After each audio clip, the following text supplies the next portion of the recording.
So my SLI stopped working with my motherboard, so hopefully this new product will make up for it.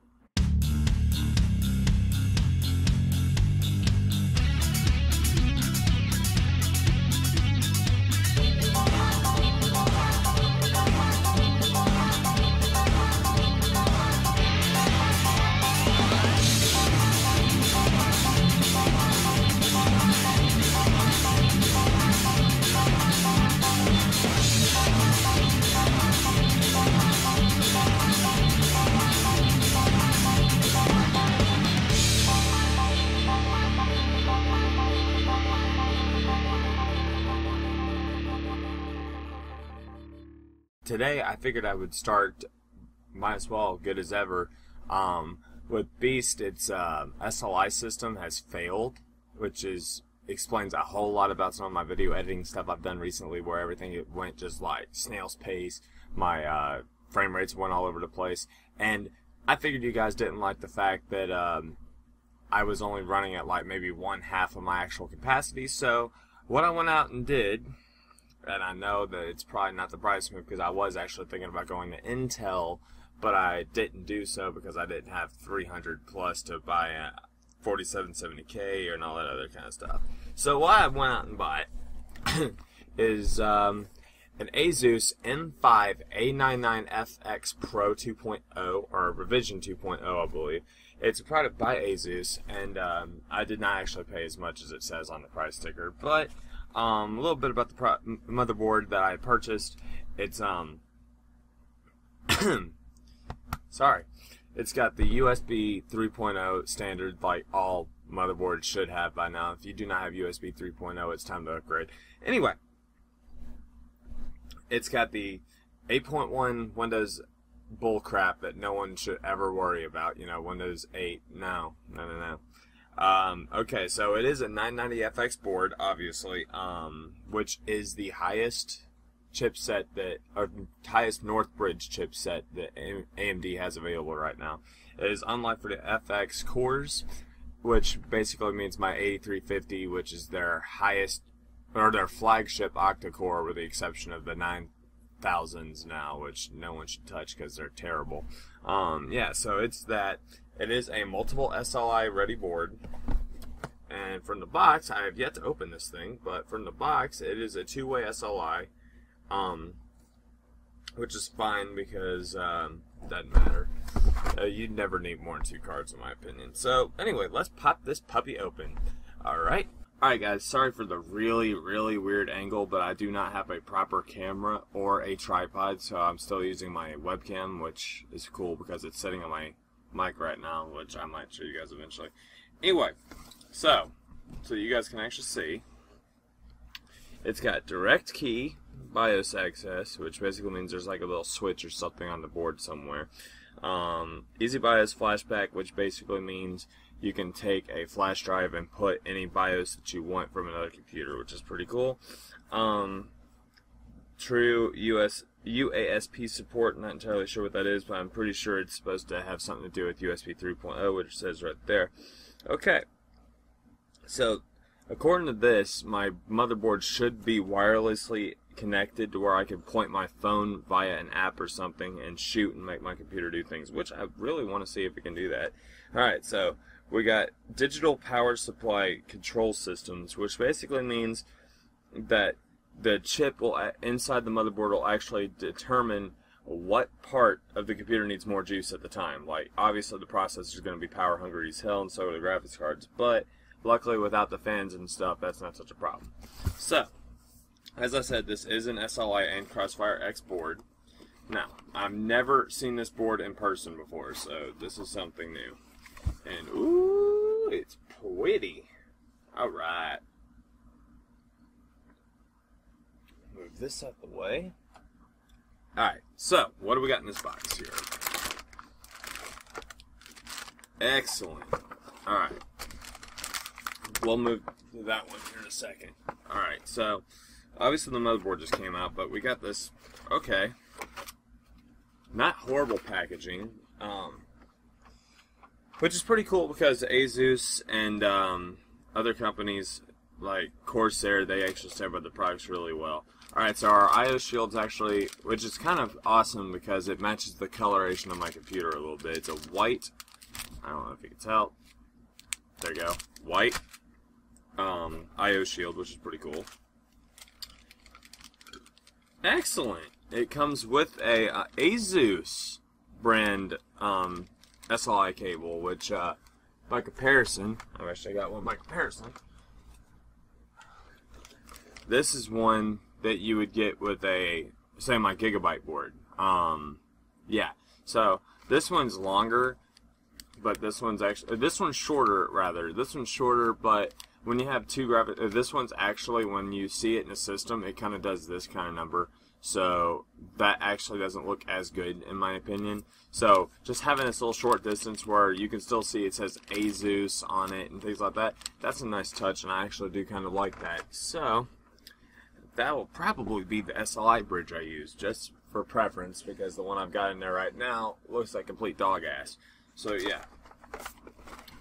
Okay, with a book this thick and it has that many warning labels, it's bound to be fun, right? Alright, so obviously driver disc. Only thing you should get on these drivers is your audio and your LAN. Your Ethernet and your audio. That's all you need to have. Whatever's on here, go to the websites and download the newest drivers. Never just pick up and go with the stock drivers, because there's no telling how inefficient they are by comparison. So we got all the literature, which is probably going to be useful here in a minute, assuming that I see some goodies in here.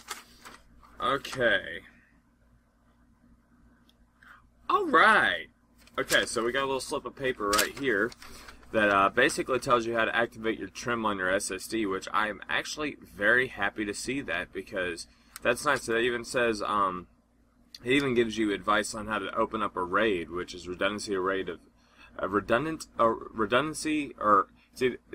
RAID stands for redundant array of interconnected devices, which is basically what when you take a whole bunch of hard drives and put them together, or SSDs, and they add their speeds together, or you can add their storage together and stuff like that. Basically make backups of everything. Anyway, I'll cover that in another video sometime in the future. Anyway, that's in the box. Love this.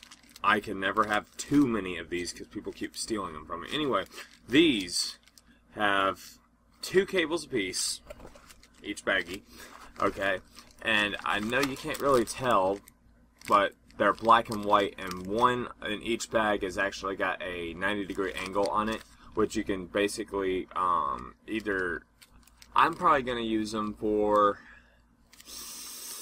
I don't know, probably for my hard drive racks in the back or on the side of my case. And then this part right here, the straight edged ones, can go straight into the motherboard depending on how the motherboard actually looks. Anyway, let's see what else we got. Alright, this is new. These look like they might be, I don't really know what these are, but these look like speed controllers of some kind, which, okay, we got speaker ground, 5-volt power LED. So this actually might be a future-proofing implement to make your case and motherboard and stuff work together pretty well, which is pretty nice. Alright, so put all this stuff back in its box for now, because we don't need any of it. Alright. Now, for the main course, we have a big as freaking hell motherboard. Wow. Okay, so for you guys out there, for those of you that do not know, a motherboard of this size is what you call a full ATX motherboard. Okay, one's about yay long are EATX, one's about this small and like this, that's MATX, and then they got mini and then ITX. I'll cover that in the future too. Alright, so all motherboards come in this anti-static bagging, which I'm pretty sure that ruffling is getting really annoying, so I'm going to go ahead and do stuff. So let me get something that doesn't conduct static, obviously. Put that down on top of it, because you know, as soon as you open the bag, it pretty much cancels out all the anti-static. Now, something else you want to know. You really want to know if you're working on a computer. Never, ever, ever, ever, ever come into contact with the metallic parts unless you know you're grounded. So make sure that you grab by the plastic components or any various other place. Like, see how I'm holding it? You don't hold by any of these prongs. If you touch the prongs, you have a chance of passing static discharge in and frying your system. It's not as common as it used to be, but it is still possible. Okay, so that big ooh, okay, so here we go. Let me try to hook you guys up real quick. Okay, there we go. Alright. Zoom you guys in. Yeah, I'm sorry if I'm taking forever to review this thing, guys, but I'm actually kind of excited to see how this thing will do. Alright, we have a please remove sticker before remove before use sticker thingamajigger that goes on here, which is pretty cool. I kind of dig that. So, what else do we got? Alright, so we have 6 SATA ports on the side. I'm not exactly sure what the blue are yet. I will be sure to check that out for you guys. But let's see. Fan headers everywhere. Okay, there we go. There's the direct key overclock switch that I thought was going to be on this board. It does not have the same thing that an ROG motherboard would have, like up somewhere up in here. There'd be like a little code light of some kind, like 16 or whatever, pop up, like saying, okay, this is a code that you've got. Which is kind of cool. Oh, also, right here, I just saw where it says, it's got the memo K, but it's also got DRAM LED capabilities, which basically translates to if you have LEDs on your RAM sticks, like a Dominator series or Vengeance series RAM, for example, if they have it available, you could have LED light going through, and I'm pretty sure that you would be receiving its power, ooh, probably about right there. So let's see. Okay, so we got our standard dual channel DDR3 RAM, capable of upwards, I believe, of, in reality you don't need to go past this, but I know it can exceed 2133, which you really, really, really do not need. Okay, so we got a heat pipe. We got ourselves a heat pipe, which is kind of nice, as opposed to my Gigabyte board. We got the heat pipe for the North Bridge, which has got a very nice blue finish. It does not feel cheap at all. And yes, I am grounded, by the way. I'm wearing rubber soles and everything else, and my desk is completely wood. It's not conductive. Don't worry. Relax. So, okay. We've got all manner of, I'm going to assume that this is an aluminum block that's on this thing, because it's kind of cool to the touch. I mean, you know, it's hot as hell in my house, but yeah. So I believe this right here is part of the South Bridge. No, this is the South Bridge right here. Yeah. Okay, this right here would basically be for the PCIe controls mechanisms and whatnot. This is for PCI and whatnot. This is your North Bridge. And let's see, we got, ooh, very nice. Okay, we got locking. I dig this. I actually enjoy these types. Normally on a lot of these lower end motherboards and mid-grade boards, these little tabs right here are just the kind where you push like that. These, they have a nice tactile feedback and they lock in place, just like the RAM modules up here with the, damn, those things are on there good. Wow. Okay, so, yeah, this thing is a virgin board, you can tell. Alright, so I'm going to have to figure out how that goes. But anyway, at any rate, this is great because it means you can put your cards in with confidence, you know, like you could put, say, this right here would most likely be for your wireless card if you want one. This right here can be for a decent sound card or whatever, and then you got a 2 6x16s and you got 2x8s, so that's pretty cool. But you know, one of these is going to be covered up, at least one is going to be covered up by a graphics card unless you have a discrete graphics card. Dual cards are just going to kill it. Anyway, So, what else do we got on this board? This is actually a very, very nice board. Assuming you have to pay about $150 for it roughly, and I got a $20 mail-in rebate, so it's going to drop it down to $1.30 or so. Yeah, anyway, oh, I found another switch. So we got the BIOS flash button that is, I keep forgetting that I don't have a tripod. The button is right here. And let's see. Cool. Cool. Okay. This right here should be the chip that you can put in to control modulation or whatnot, which would allow you to change your BIOS's behavior at a more hard-line level, you know, not just like, oh, by the way, my software is this. If you take the CMOS battery out, it'll change. No, that right there has probably got the instruction set for the entire board, which would recalculate the north bridge and whatnot, and basically make you a computer guide. Okay, so we got a little capacitor there. Alright, so all in all, you're probably wondering how many things has this board got going for it? Let's see. First of all, let us confirm a couple of things real quick. Alright, if I'm not mistaken, I am a very happy camper right now because that should be the USB 3.0 port, which, if it is, that is freaking amazing because I believe it, yes it is. USB 3 header right there. Now, on my AMD, okay, on my current board that I am working on with right now, this is actually down here, and all of this stuff is covered up by a graphics card's water cooling components and everything. Makes it very, very, very impractical to get in there and work with. So that's very nice. So I can actually have my two cards here. My cooling cables would be coming down about this way, and then my hand would still have about so space, which is pretty cool.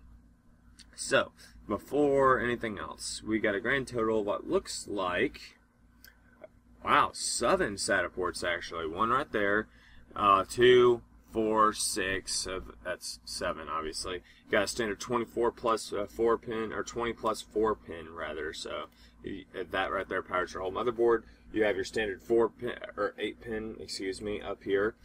Now, AM3 socket. No biggie. I'm going to replace all this stuff. Doesn't matter. So let's go down the round of how many fan headers that we have.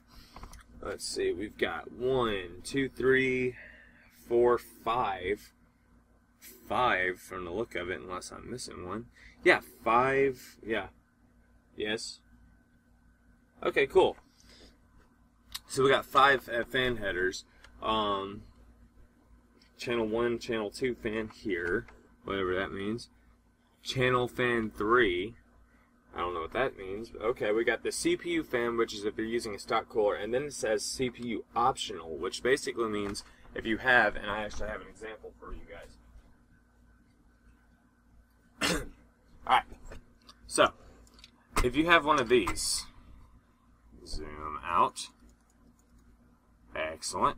So, if you have one of these standalone big ass heating or cooling tower things, basically a gigantic over-glorified air cooler, you can put 2 of these on and have the 4-pin header go into the board like so, and have the other fan on the other side have it also a power. That way you don't have to have a fan splitter, which I actually think is a very nice touch if you're going to use air cooling.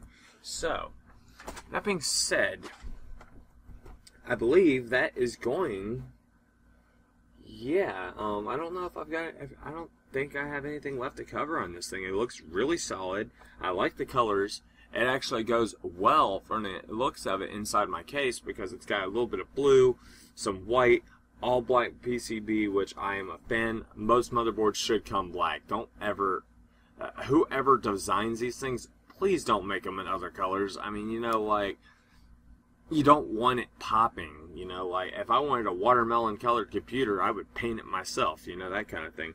Anyway, so that being said, just if you need any other information, go ahead and go to ASUS's website and look it up, and I'm sure they'll tell you pretty much everything you need to know on top of whatever I already told you.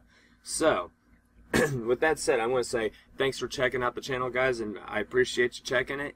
And be sure to rate, favorite, like, comment, subscribe, and be sure to share. And as always, guys, please disable ad block when you're on YouTube, because the ads aren't very long, and it helps us all that work on YouTube and trying to make a living and stuff like that. It helps all of us out. So yeah, please just do that. Make an exception in the rule. It's not going to hurt you. It's not going to kill you to watch an ad for like 30 seconds. It's not going to kill anybody, you know. Anyway, guys, I'm out of here. So this is Cody of Cortec PC signing off. Thanks for watching. Hopefully next time you guys see me, I will have this board in my computer and my SLI will be restored. So have a good one, guys.